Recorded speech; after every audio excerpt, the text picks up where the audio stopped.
Hey world! In January I watched a bunch of just amazing, fantastic films. Literally everything I watched was just great. It was just really great. And I just want to talk about those films for a bit. Some of them are kind of old school and it's been a long time coming.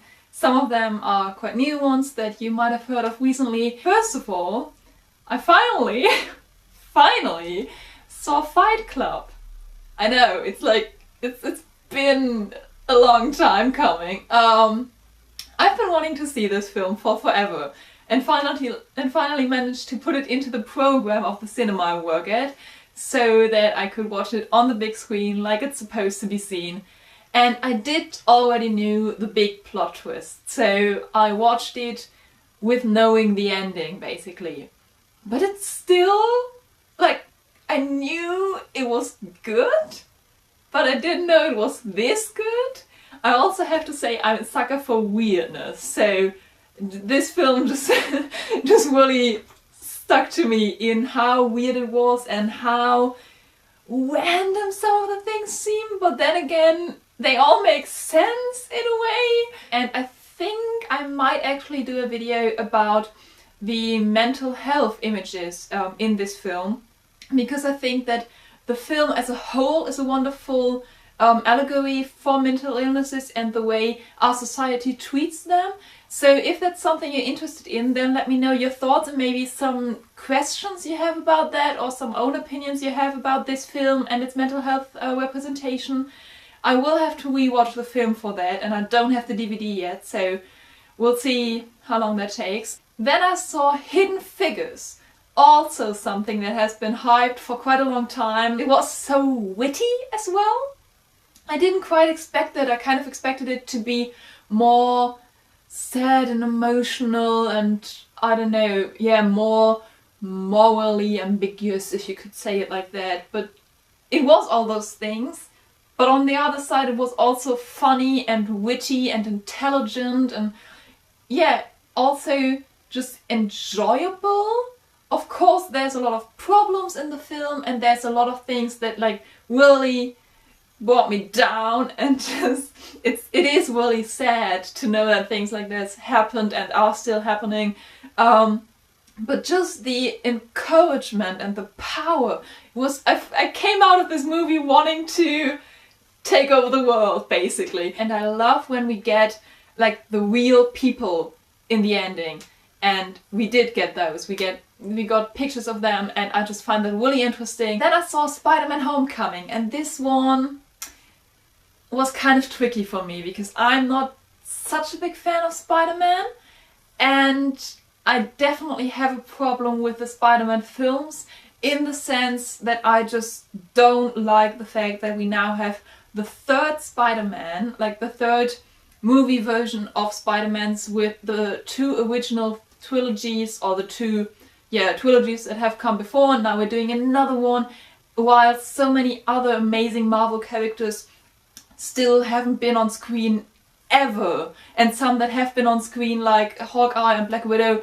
still haven't got their own original films. However, with that said, I still thought that Spider-Man Homecoming was an amazing film. I had so much fun watching it. I really liked the kind of plot twist with MJ. I'm not going to go into details, of course, if you haven't seen it yet, but I like this new twist on this relationship, and I'm really looking forward to seeing Tom Holland's Spider-Man in the Avengers more from now on.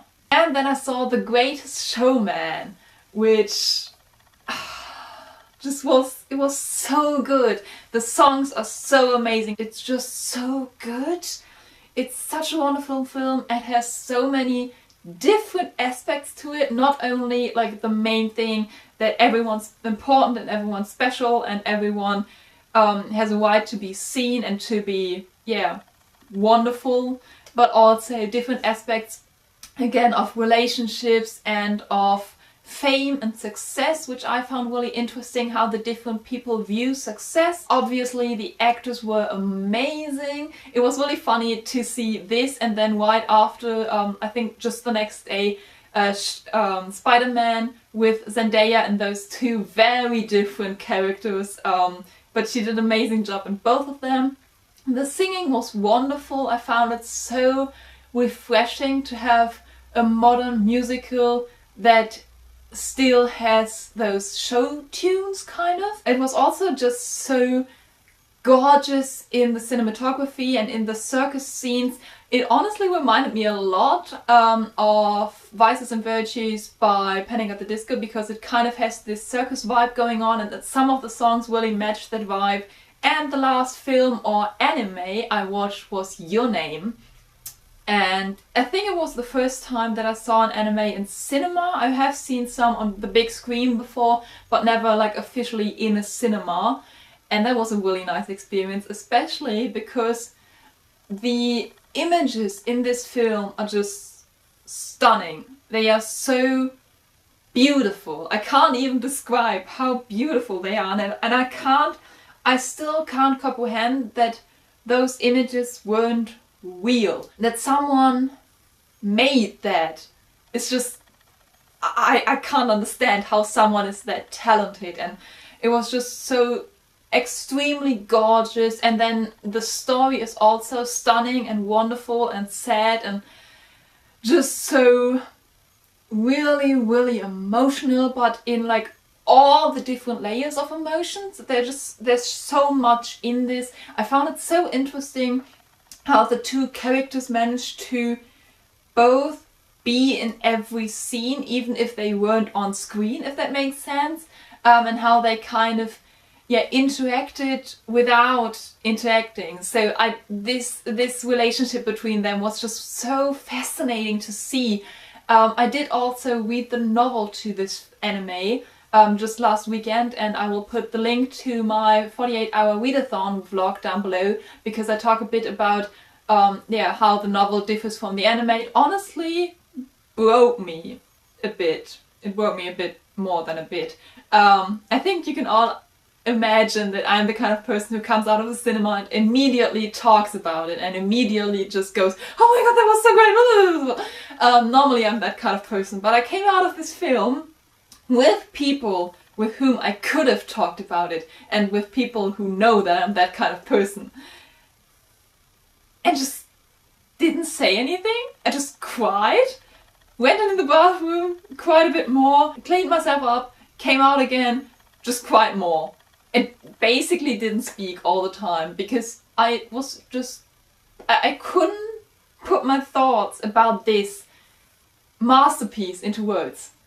And if you haven't seen it yet, please do. It's just so great, and it's so different, not only from like mainstream cinema, because obviously it's an anime and not like American pop culture film, but it's also so different from other animes I've seen.